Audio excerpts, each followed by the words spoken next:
3 fakta dahsyat Timnas Indonesia U23 yang lolos Piala Asia U23 2024. Informasi selanjutnya, Coach Justin kuliti 4 pemain naturalisasi Timnas Indonesia versus Filipina. Simak selengkapnya di sini bersama saya untuk Anda.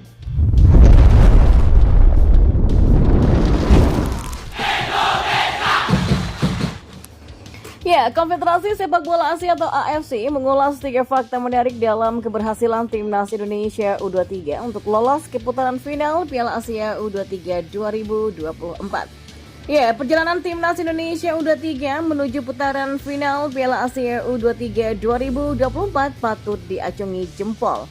Babak kualifikasi yang digelar pada 6 sampai 12 September 2023 lalu itu menjadi panggung kehebatan mereka. Sebagai tuan rumah di grup K, Timnas Indonesia berhasil mencatatkan prestasi yang membanggakan dengan meraih kemenangan yang meyakinkan atas Turkmenistan dan China Taipei.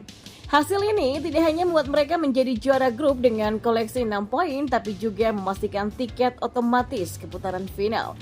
Pelatih Sinteyong mampu memotivasi Garuda Muda sampai mencapai kemenangan telak 9-0 ketika berhadapan dengan China Taipei di Stadion Manahan Solo. Kemenangan ini mencerminkan keganasan Timnas Indonesia U23. Ya, pertandingan melawan Turkmenistan juga tidak kalah menarik. Timnas Indonesia U23 berhasil mengamankan kemenangan 2-0 di stadion yang sama, menunjukkan konsistensi dan keunggulan dari tim.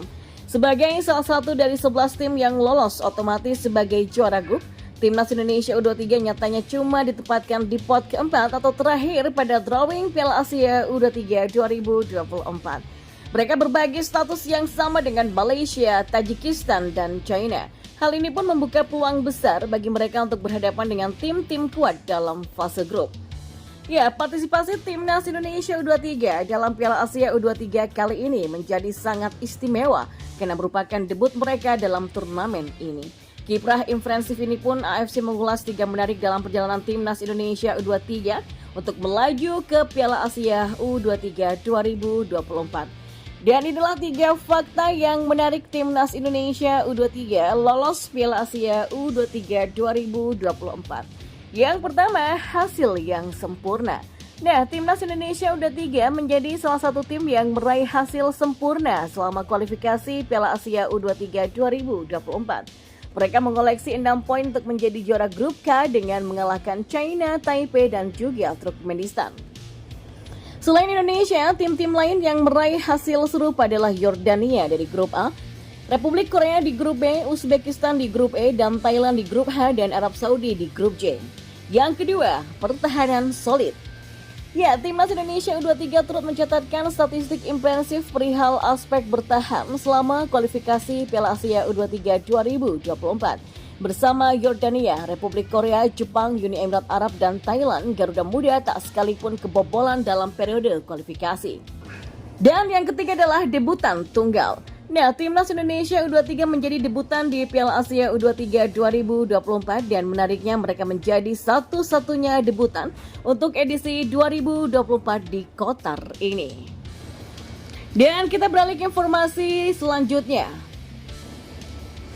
Ya, pengamat sepak bola Justinus Laksana alias Coach Justin menguliti 4 pemain naturalisasi Timnas Indonesia yang tampil kurang maksimal di laga kontra Filipina kemarin. Timnas Indonesia gagal memetik kemenangan di laga lanjutan kualifikasi Piala Dunia 2026 zona Asia. Meladeni Timnas Filipina, skuad Garuda hanya bermain imbang di angka 1-1. Ya, Filipina berhasil unggul terlebih dulu berkat gol dari Patrick Redcliffe di babak pertama ketika Jordi Amat melakukan blunder dan terlambat menutup lini pertahanan. Beruntungnya Sadil Ramdhani bisa menyamakan kedudukan di babak kedua sehingga skuad Garuda selamat dari kekalahan dan masih menjaga asa untuk lolos ke babak berikutnya. Namun ada catatan khusus yang diberikan Justinus Laksana alias Coach Justin pada para pemain naturalisasi Timnas Indonesia. Berangkum dari evaluasi Coach Justin terhadap pemain Timnas Indonesia dilansir dari kanal YouTube miliknya, inilah yang pertama, Rafael Struijk.